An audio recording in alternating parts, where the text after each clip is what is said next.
Hello YouTube, it is Toy Adventures, here again with another figure review. And as promised in the last review, by the way, sorry that was so long. As promised in the last review, here is the next review in line. It is the Godzilla SH Monsterarts 1989. Now it's a special day on this channel when we get to review a Monsterarts, a true premium figure. I absolutely adore this line with every fiber of my being. Every release they've had has been absolutely fantastic.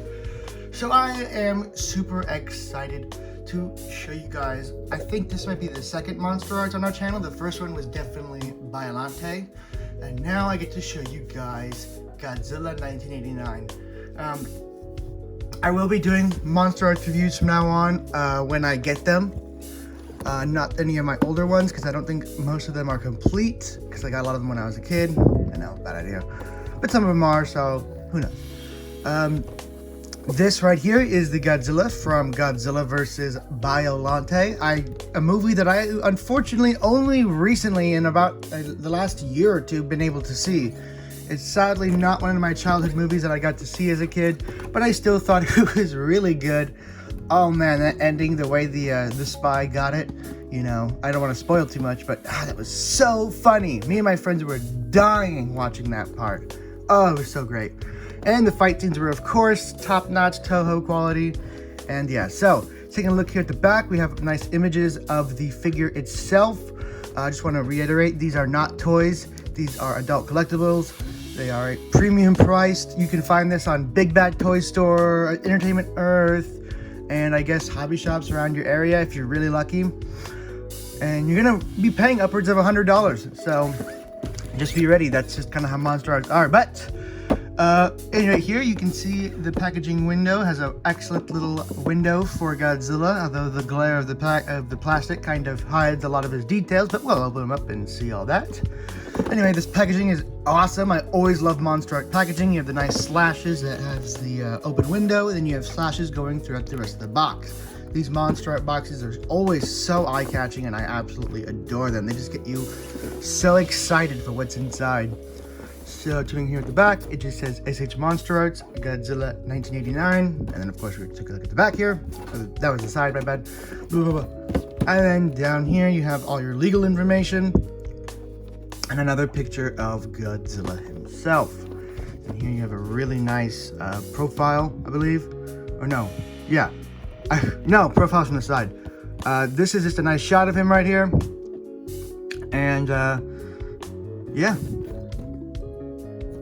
Here is the picture with the Biollante figure, which I have, and of course I will be doing a comparison with it. And yeah, that's pretty much it. Alrighty then, so here we have him out of the packaging. Literally just took him out of the packaging, and we're first going to just take an overview look at him. And while I mess with him and loosen him up a bit so we can go over articulation in a bit. But from first impressions, yeah, this is a Monsterarts Godzilla, no doubt about it. It does feel a little stiff in the movement. Of course, he's brand new. Literally just took him out of the box. So that's what I'm doing right now before we go over articulation, is I'm just kind of loosening him up and letting you guys kind of take a look around and just see all the crazy detail these guys put into him. Really, Bandai knows how to make a really good Godzilla figure, and I think they know how to do it the best, period. I don't think any company, not even the Mezcos, especially not the NECAs, none of them have come close to the Bandai Monsterarts quality, other than X+, but they aren't figures per se. They're definitely statues that you just put up on display. Now, I can't really get the good lighting on this guy, mainly because I have terrible lighting setup. So, this is the Godzilla from Godzilla vs. Biollante, which I'll go ahead and throw an image up on screen of what he's supposed to look like. And as you can see from just that, Bandai really has captured the likeness of this specific suit absolutely perfectly. And But I wish there was more Godzilla enemies coming out than just pure Godzillas. You know, you gotta have tons of this guy. He is the main star. And while they haven't made my favorite suit yet, which is the Final Wars, I did hear it got announced. I think. I saw something about it. I'm pretty sure it's on the way. Oh man, I'm so excited because that is my favorite suit. This is another good suit. One of the reasons I really wanted this, because I do have the 1995, so I do have two, specific Heisei Godzillas. But I just absolutely love the Heisei look, and I never really had one as a kid. I don't know if it's Heisei Hasai, leave me alone. I didn't have one as a kid, so now that I'm an adult and I can afford as much as I want, I decided to get both of them. I don't care. I know I have a one Heisei Godzilla, but this is a different one, This is a different one. Completely different. So, I'm just happy to have another variation of a Heisei look, because I absolutely love that look of Godzilla. So, articulation is going to be a little tricky because he is so stiff. I don't know what is an articulation joint yet and what is not. We are going to wing it. In terms of any faults I can find, loose joints and whatnot, we'll discover that over articulation, because usually that's when we do. Usually most of my Monsterarts figures have one flaw, one loose joint, one loose ball peg, at least something that holds them back from being absolute pure perfection. Not that they're not good at all, I'm just saying, like, they're amazing figures. They usually just have one little nitpick, and it's usually on a figure by figure basis. Not all of one run will have it. So we'll find out if this one has any of those weaknesses, or maybe it might develop them over time. I don't know. But before we get into all that, I really want to get into the detail, because that is where these Monsterarts figures go crazy. But my lighting is so bad, and this thing is so crazy detailed, I don't know what to do. So I just moved my other light much closer, so now you can get kind of a better look. Then we can get a nice 360-degree overview. I mean, the sculpted detail in here you kind of already expect from the vinyls, but here it's cranked up to 11, including shading throughout the body. These spines are absolutely nuts. I mean, just damn. The rough, burnt, charred edges look so proper for this character. In case you guys didn't know, Godzilla's skin looks like this. It's all scratched and rubbly and rough and crumbly looking, because it is supposed to resemble the burns of an atomic bomb victim. Very dark, but at the same time, Godzilla's origins are incredibly dark and sad. He is pretty much a personification of the atomic bombs dropped on Hiroshima and Nagasaki, so, and he's just kind of become a hero. So you take a bad thing, turn it into a good one. It's always a good thing, So, seriousness aside, I think they got that look excellent. I mean, it's gone from a tragic look to it's just Godzilla at this point. He's just he's the chunky boy. And nothing says chunky more than these thighs. He's got big old thunder thighs. It's always been kind of a thing with the Heisei looks. They have these big old chunks of their thighs, looking like Squidward when he ate too many Krabby Patties. You do like Krabby Patties, don't you, Godzilla? Anyway, that is enough said about that. A little bit of legal jargon there on the foot. You always gotta have that. At least they put it somewhere really discreet. So let's go over articulation, starting from the top, going down. The head is, of course, on a ball point, a ball peg right here at the top of the neck. And from what I'm getting, you don't get too much movement out of this one ball peg. I mean, you get enough. I think it's telling me to stop right about here. It's really getting stiff, and I don't want to push it too much. That might just be because it's new, but you also have the spines clashing right here with the articulation joint. So you can turn his head about that much on that first joint. Turn it about the other way, but that much on this joint, but now you're starting to stretch the plastic. And then this down here at the bottom is also a ball peg. Right here is just a little skin flap that they use to hide articulation joints. So in all, you can get pretty good head articulation, get him looking any way you really want. There's your left to right test. Looking up, he can not really look up that much at all. And look down. Actually pretty good. You can look down pretty good. His jaw, of course, on a hinge. And oh my god, this is where I absolutely fall in love with Monsterarts. Look at all that crazy mouth detail they fit in there. They painted everything. They shaded it. They got the gums. They got the teeth. They got the mouth. I believe even the tongue is articulated. Let me see for you guys. We're just gonna use this tongue. Yep, look at that. On a ball peg. The tongue is articulated. And it popped out. Buh.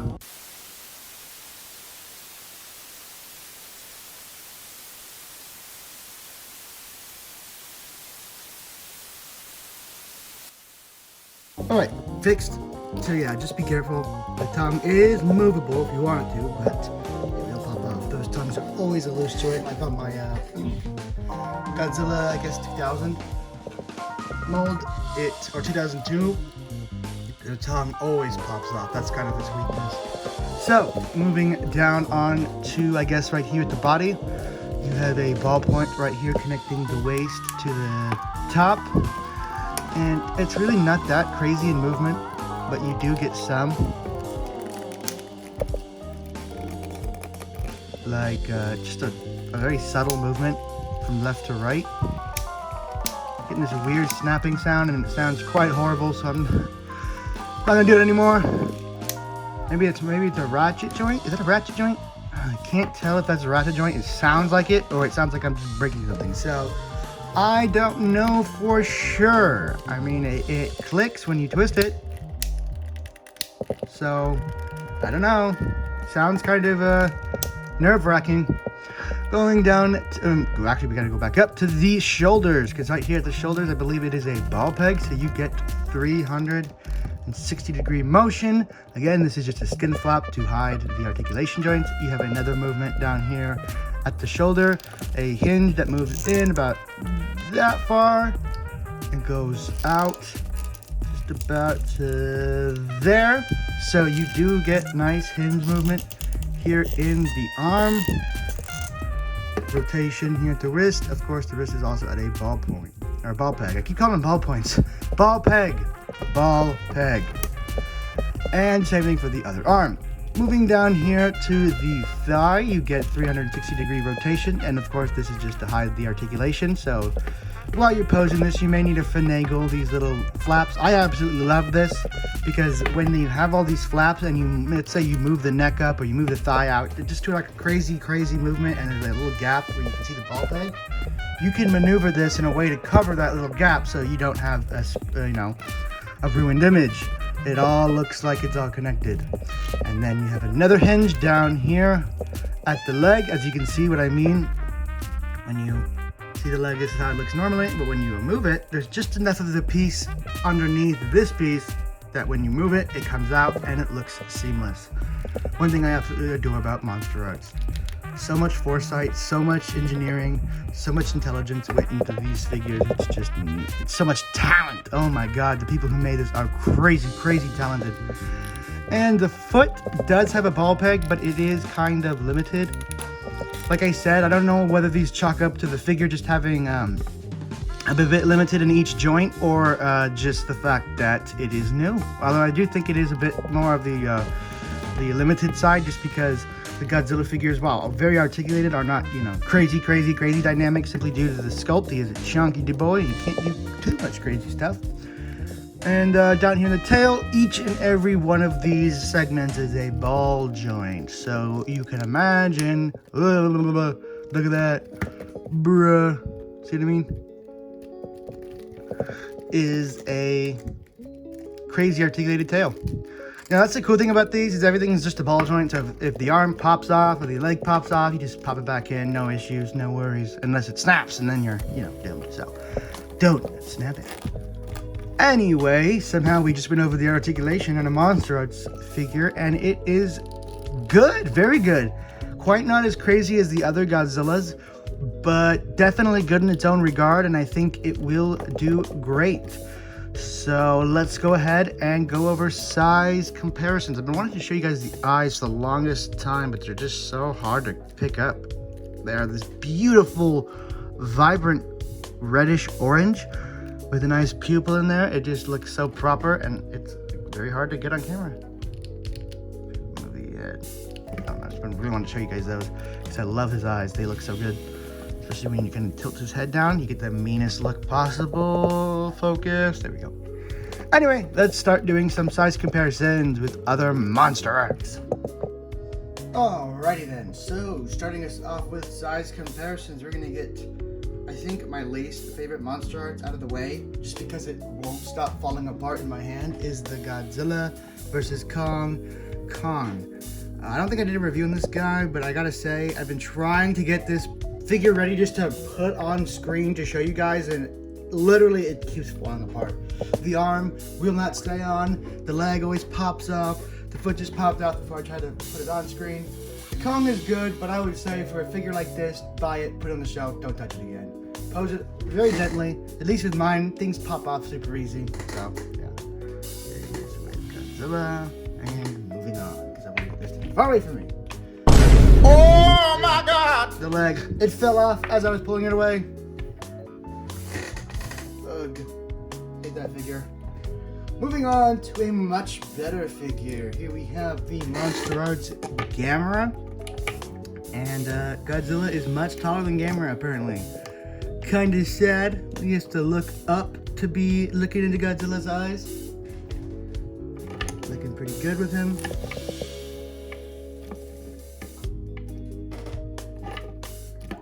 So there is Gamera. Next we'll do another one that I know you guys were really fond of. This one, I gotta say, is pretty much a perfect figure for me. It is the Godzilla 2019 King of the Monsters version. This figure is one of those perfect Godzillas that just nothing wrong with it and poses perfectly and just does everything you need to. This is one of them. I've had no issues with this figure. It's been solid ever since I bought it, and I'm absolutely in love with it still. Next up, Godzilla 1995. Now I've had this one for a long time, pretty much since it came out, and it has been my favorite Monsterarts Godzilla ever since then. And I think it still will be just because of how dynamic it is. See, these are my two Monsterarts Heisei or Heisei Godzillas. This is 1995, basically the rejuvenated or revived version of Junior at the end of Godzilla vs. Destroya. And this is 1989. So you can see the formerly young or little Godzilla is actually taller than the dad. So that is pretty cool. I still think this one is a superior figure just because of the articulation on it is much better. And yeah, I wouldn't say the paint is better. The paints on these two are about the same. This one just looks super dirty because I took pictures with it and it's kind of old. I do need to run it under the sink and clean it up. So that is pretty much it. Oh wait, no wait, it's not it. There's something I'm forgetting, isn't there? Oh, dun dun, bum bum bum bum, bum bum bum bum bum bum, bum bum. What's that, Godzilla? Dun dun dun dun. Oh yeah, we forgot to take a look at Violante, aka Mist does not fit on screen. Yes, I know the little tentacle here is missing because it fell off on the shelf, and these are a pain, an absolute nightmare to deal with because they always fall off for the stupidest of reasons, and they're a total pain to get back on. Yeah, Violante is definitely more of a statue than a figure. But here is how these two mortal enemies compare, and I am so in love with this look. Straight out of the movie. Now in the promotional photos it shows that this figure has its vines wrapped around Godzilla, which actually can be pulled off, which is so cool. Just imagining all the different displays you could do with these two together is mind-boggling and gets you all giddy and excited. So I am so happy to finally have these two together, the proper Godzilla and the proper Violante, because Violante has to be at least my second favorite of Godzilla's enemies just because of how gnarly and absolutely savage he looks. Or savage she looks. Anyway, that is, for the most part, all I have to say about this figure. It is a solid Godzilla entry. A little kind of not what I was looking for in terms of the suit. I was looking for a different suit for the new release, but this is what we got. We got 1989, and for what it is perfect. Nothing on it was loose. In fact, everything on it was pretty stiff, and I imagine it stays that way. I don't feel like any of the joints are going to become an issue in the future, but they might, but I don't think so. Usually the Godzilla figures are pretty stable, unless they're super like delicate looking, like the 2002. But as for this guy, he is solid as a rock. He goes great with Biollante and has amazing paint abs. The articulation is a little subpar for a Godzilla, but not bad, especially not in a Monsterarts sense. So yeah, that's pretty much it. And yeah, I'm filming this Tuesday, so expect another Jurassic Park movie soon. As for a Godzilla movie, I don't know, I have to plan around it, but we do plan on doing more, so there will be more in the future. Just be a little patient, would ya? Thank you so much for watching, and this has been Toy Adventures, signing out. Peace!